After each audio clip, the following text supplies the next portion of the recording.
cool Spidey outfit. Thanks.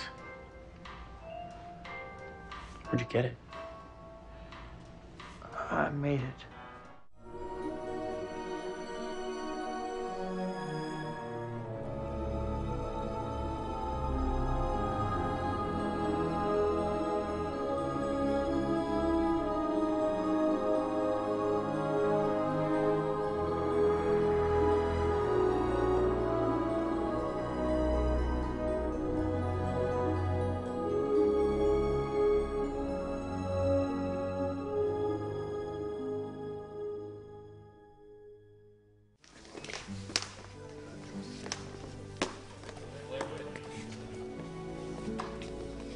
The Spider-Man that Jim Atchison created for this movie is very similar to the one he created in the first movie. At least it will seem that way to the audience. This second costume, while it has details that are different, and the colors are slightly different, I mean, you need to be a real enthusiast to spot the differences. It's a great opportunity to have a go at something again. I mean, this costume was probably the most difficult thing I've ever... It should look very simple and slightly naive. Here we were trying to do something which was about really an acrobat who had this unbelievable kinetic, you know, spiraling ability. So it had to be a very flexible thing. We went through a huge, long, circular trip in terms of developing the costume of Spider-Man. And over a 6-month period, we came back to believing that we had to sort of respect the icon. And in fact, the closer and more truthful we were to the image of Spidey, as long as it moved properly and it didn't wrinkle too much, and the stuntmen were able to do their somersaults, and the CGI people could recreate it, then that was the way to go. This time we're making 35 suits, and we've developed a new way of making them with a sublimation printing process, which isn't quite as good as the silkscreen process, but we save a bit of money and we save a lot of time. The first thing to do is always employ people that are cleverer than you. You know, you're only as good as your own team. So I have a great assistant called Paul Spadone, who worked with me on the last film. We've been working for the past 7 months, 8 months now, sort of revisiting Spider-Man's costume from the first film and updating it and enhancing it, and doing a lot of work with the color of the suit and the printing techniques. The pieces that you're seeing here, we have a whole rack of them, represent a lot of the trial and error of our development and research early on. Each one of these pieces is a silkscreen piece of the suit, and each section of the suit is hand silkscreened in New York by a team of artists there, and each area of the suit requires about 6 screens. A lot of what we did this time around was try and bring a greater depth to the color and a richness to the color, and I think that you'll see that the reds this time around have a real boldness, as well as the blues. There's a spider that we redesigned, that Jim redesigned on the back, that now has a more elegant, flowing lines that work in more harmony with the back of Spider-Man. If we went with a wider format, he's even going to get smaller in frame. I mean, the way to photograph him now is like this. And there's going to be a lot of room on the sides of the frame, even for a medium close shot.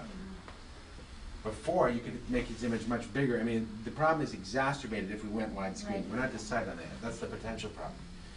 The next problem is the graphic difference that we're now talking about, making, in this case, I remember it blended in exactly. It was easier when a shot had to break it. You had to cut off the legs. Occasionally that happens. You had to accept. But in this case, because it makes such a dramatic statement against the wider webbing, it's going to be slightly more offensive to break the graphic a little bit, because we're saying it stands out, and then we're saying but we're cropping it. So that's the second You factor. want to try something this size, that design? Well, we're just bringing a smaller one now. Let's just We're getting a reduce- smaller one slightly. Well, we'll see. Let's see if 80 works. Not bad. 75. You getting this, Grant? Yes, I am. Is this enough? 75 looks pretty Not I gotta cool. see the whole, zoom back each time and see what the whole. Try 80.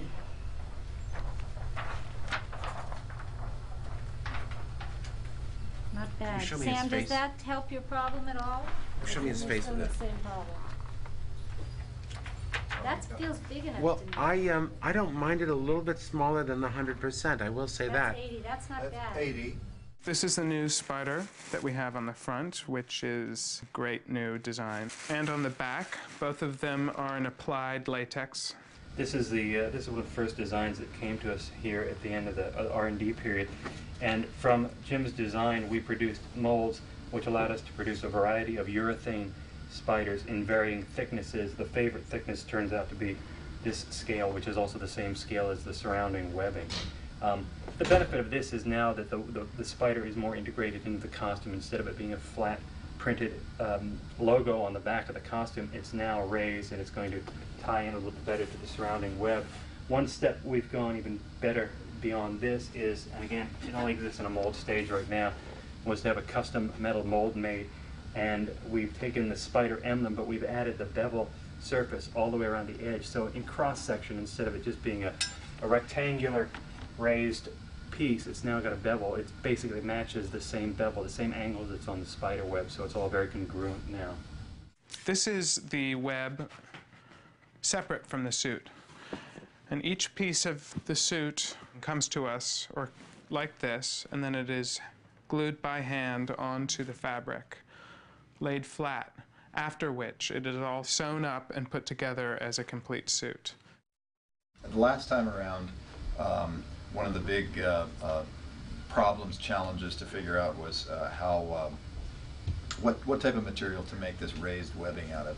It had to stretch with the spandex, and yet it had to have enough structure that it looked like steely, hardened, tough material. So after some testings with urethanes and silicones and some other materials, we landed on foam latex, which had the right kind of properties to give Jim what he was looking for. This shows you what a basic piece of webbing looks like when it comes out of the mold. This is the Spider-Man 1 technology. The improvements we've made this time around are that we have, by using a backing on the mold with a special gasket material, excuse me, and this is a negative mold, we're able to produce pieces that have a lot of this flashing gone.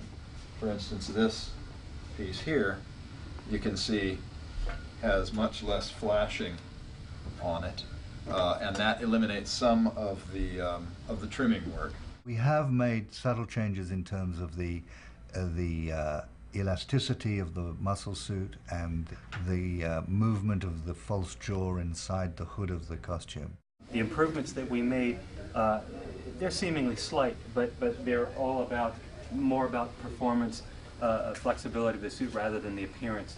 The biggest difference is that we've separated all of the muscles into separate units, as opposed to the muscle suit from the first movie, which had a lot of overlap of muscle material, which is just foam rubber, which bridged all of those muscle groups. Now, again, even though this is very flexible and supple, the improvement of doing it this way is that it allows more of this finely knitted material in between to give it more stretch. So conceivably, well, definitely, there's going to be more movement as the performer is inside the suit.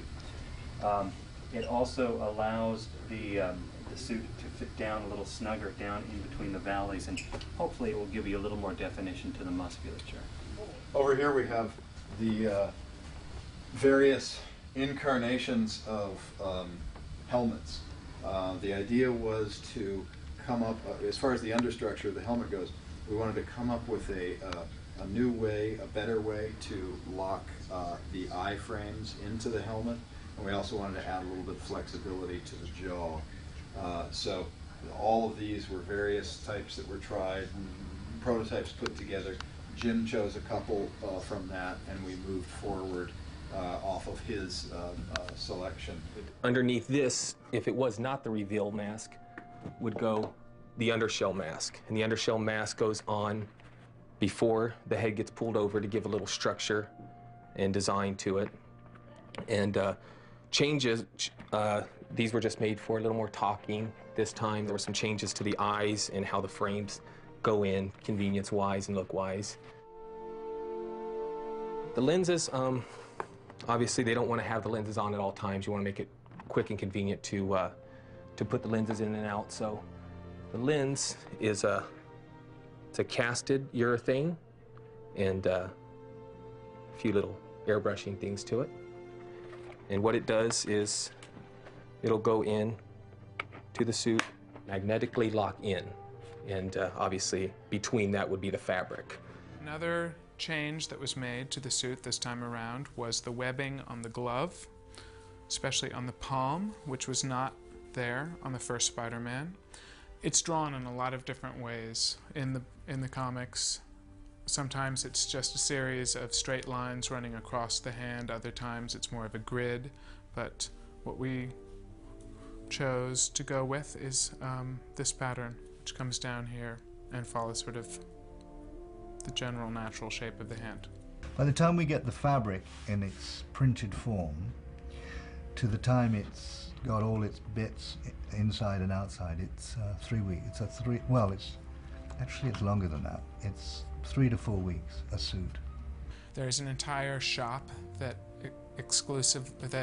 sews the suits and glues all of the webbing down. There's another shop with its team of craftsmen fabricating the webs, painting the webs, fabricating the eye lenses, painting the eye lenses. And we also have another shop in New York who's done all the silkscreen printing. So it's a huge enterprise with a lot of people spending a lot of time and putting their talents towards it. I think I deserve a little something for this. Give you $50. I could get more than that on eBay. It's about finding the essence and supporting the characters. And, you know, I've done a lot of what I'd call the look at me school of design, you know, where you're dressing people in big flashy outfits. This is one flashy outfit that somehow had to kind of work. Looks uncomfortable. It gets kind of itchy. It rides up in the crotch a little bit, too.